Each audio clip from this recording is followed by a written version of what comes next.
नमस्कार, स्वागत व अभिनंदन आप सभी दर्शकों का हमारे YouTube चैनल पर, हमारे Facebook पेज पर, हमारे Instagram पर।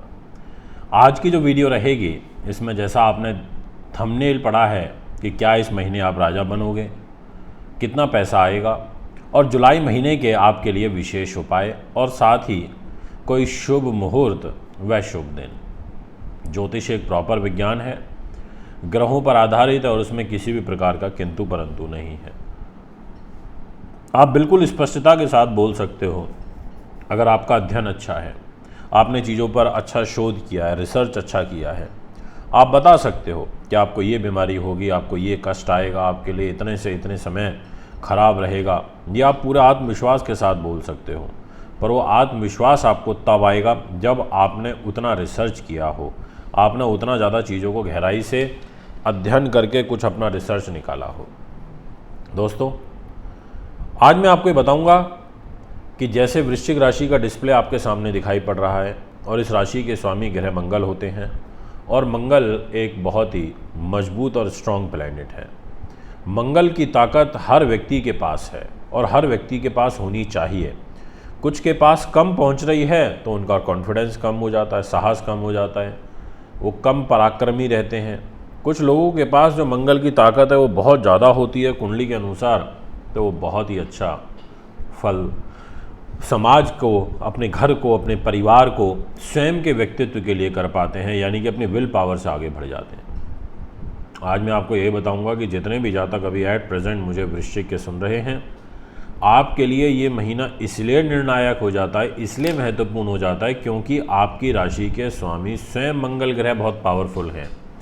आप डिटेल राशिफल देखना चाहते हैं तो वो मैंने एक अलग से भी शूट किया हुआ और अपने यूट्यूब फेसबुक पर डाला हुआ है, अपलोडेड है वीडियो। आप इसके कार्ड में भी देख सकते हैं, वीडियो के एंड स्क्रीन में देख सकते हैं, जो कोने में आई बटन आता है यहाँ पर। आज क्योंकि हमने थंबनेल में यूज़ किया है सिर्फ कि कितना पैसा आएगा, कब आएगा, राजा बनोगे, उपाय, ये सब चीज़ों के बारे में डिस्कस करना है। आपको बता देना चाहता हूँ कि सावन का महीना दिनांक 4 जुलाई से लेकर के और 31 अगस्त 2023 तक चलेगा। यदि सावन के महीने में आप रुद्राभिषेक कराना चाहते हैं तो आप हमें संपर्क कर सकते हैं। बहुत अच्छा होता है इस महीने रुद्राभिषेक कराना, भगवान शिव की विशेष कृपा बरसती है इस महीने में।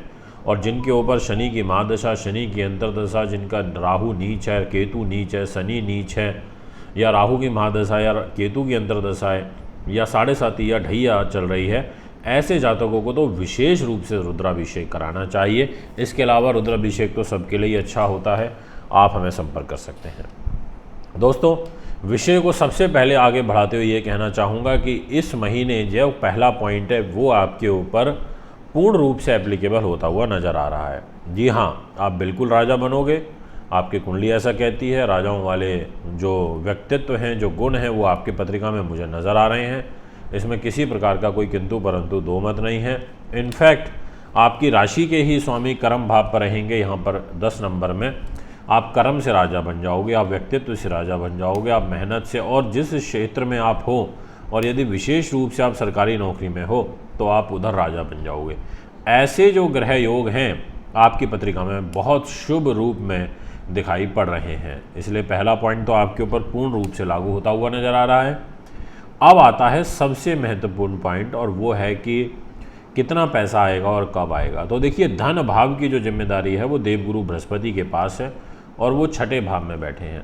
तो धन की जो पोजीशन रहेगी वो इस महीने डगमगाएगी, यानी कि उतना उचित रूप में धन लाभ आपको नहीं प्राप्त हो पाएगा जितनी आपकी एक्सपेक्टेशंस थी, या जो आपने टारगेट बनाए हुए थे उन टारगेट तक पहुंचने में आपको परेशानियां, चुनौतियां फेस करनी पड़ेगी। ऐसा भी आपकी पत्रिका में ग्रह गोचर नज़र आ रहा है, यानी कि चैलेंजिंग सिचुएशन रहेगी आपके लिए। तपस्वी समय रह सकता है, आर्थिक रूप से रह सकता है, पर क्या कोई इस टाइम पीरियड में भी ऐसा पर्टिकुलर समय है जिसमें आपको कुछ आर्थिक लाभ हो, तो ये बताना भी मेरा दायित्व बनता है। तो मैं अगर कुंडली को बहुत गहराई के साथ में देखूं तो मैं ये कह सकता हूं कि लगभग 17 जुलाई के बाद से आपके पास कुछ पैसा आएगा।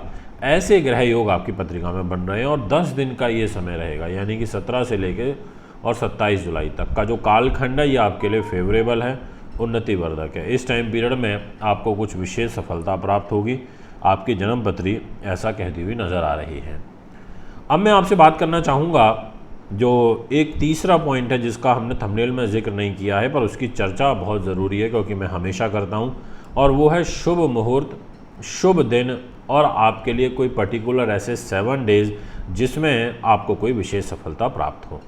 तो मैं ये कहूँगा शुभ मुहूर्त और शुभ दिन के दृष्टिकोण से कि देखिए, सवार सिद्धि योग और अमृत सिद्धि योग, ये 2 योग ऐसे होते हैं जो बहुत ज़्यादा महत्व रखते हैं हमारे जीवन में, क्योंकि ये दोनों योगों में जब भी कोई काम किया जाता है तो उसका फल कई गुना अधिक बढ़ जाता है। बट ये दोनों ही योग एक साथ एक ही तारीख पर मिल जाएं, वो भी बड़ा असंभव सा काम हो जाता है, क्योंकि अमृत सिद्धि योग केवल महीने में 2 बार बनेगा, ज़्यादा से ज़्यादा बनेगा तो 3 बार, और ये सवार सिद्धि योग बनता है 7 बार, 8 बार या 9 बार ज़्यादा से ज़्यादा। तो इस महीने जुलाई में अमृत सिद्धि योग 9 दिन आएगा, जैसे दिनांक 2 तारीख को रहेगा, फिर 9 तारीख को रहेगा, एंड देन 11 को है, फिर 12 को है, इसके बाद 17 तारीख को रहेगा जुलाई में, 23 जुलाई को रहेगा, 27 जुलाई को रहेगा, और 29 जुलाई को है, और फिर 30 तारीख को है। यानी कि ये जो टाइमिंग है, इसमें कोई मुकदमा दायर करना, किसी कार्य की नींव रखना, कोई एग्रीमेंट साइन करना, कोई विशेष यात्रा के लिए जाना, कोई गोल्ड खरीदना, ज्वेलरी खरीदना, ऐसे जो ग्रह योग हैं वो यहाँ पर बनेंगे और काफ़ी शुभ रूप में बनते हुए नज़र आ रहे हैं। इसी प्रकार से अमृत सिद्धि योग बनेगा, और ये है दिनांक 11 तारीख को और 23 तारीख को। अब यहाँ पर आप देखें तो 11 तारीख और ये 23 तारीख एक कॉमन डेट निकल के आ रही है, जिसमें अमृत सिद्धि योग भी है, यानी कि अमृत की वर्षा होती है उस टाइम पीरियड में, और सवार सिद्धि योग भी है। तो 11 और 23 तारीख में अगर आप कोई विशेष कार्य करना चाहते हैं तो आप कर सकते हैं, ये मैं आपको कहना चाहता हूँ। इसमें किसी प्रकार का किंतु परंतु और दो मत नहीं है। अब हम आपसे बात करना चाहेंगे कि आपके लिए सबसे अच्छे और सर्वश्रेष्ठ वार कौन से हैं। तो वार के दृष्टिकोण से मैं यही कहूँगा कि आपके लिए सोमवार का दिन अच्छा रहेगा, आपके लिए संडे का दिन अच्छा रहेगा, और आपके लिए ट्यूसडे का दिन अच्छा रहेगा। ये जो आप डेज़ हैं आपके लिए विशेष लाभदायक दिखाई पड़ रहे हैं। और यदि कोई पर्टिकुलर समय की बात करी जाए कि जिसमें आपको अच्छा खासा कुछ ऐसे 7 दिन जो ज़्यादा उन्नतिवर्धक हो सकें, तो मैं ये कहना चाहूँगा दोस्तों कि अगर आप कुछ विशेष कार्य करना चाहते हैं या कोई विशेष प्रयोजन आपके मन में चल रहा है, तो आप 7 जुलाई से लेकर के और 7 डेज़ तक, यानी कि 7, 8, 9, 10, 11, 12, 13 तारीख तक का जो समय रहेगा वो आपके लिए विशेष रूप से अच्छा रहेगा, ये मैं आपसे कहना चाहता हूँ। अब बात करना चाहूँगा मैं आपसे उन उपाय जो इस महीने आपके लिए करना काफ़ी लाभदायक रहेगा। तो सबसे पहले तो मैं आपसे ये कहना चाहता हूँ कि जिन लोगों के अगर मंगल ख़राब चल रहे हैं, वो परेशान चल रहे हैं, उतने अच्छे रिज़ल्ट नहीं मिल पा रहे हैं, तो ऐसी स्थिति में आपको क्या करना चाहिए कि मंगलवार के दिन विशेष रूप से लाल रंग से आपको राम लिखना चाहिए, ये मैं कहूँगा। और इसके अलावा हनुमान जी के मंदिर में उसी राम को लिखे हुए लाल कपड़ा लेना, उस पर राम लिखना, और फिर हनुमान मंदिर में जा कर के उसको आप चढ़ा दीजिएगा। ये उपाय आप करिए, अच्छा रहेगा। मंगलवार के मंगलवार आपको करना है, इससे आपको मंगल के दोष से भी शांति मिलेगी। अगर आप भी कुंडली बनवाना, दिखवाना, पूजा पाठ या रत लेना चाहते हैं तो संपर्क कर सकते हैं। अभी आपसे आज्ञा चाहूँगा। नमस्कार।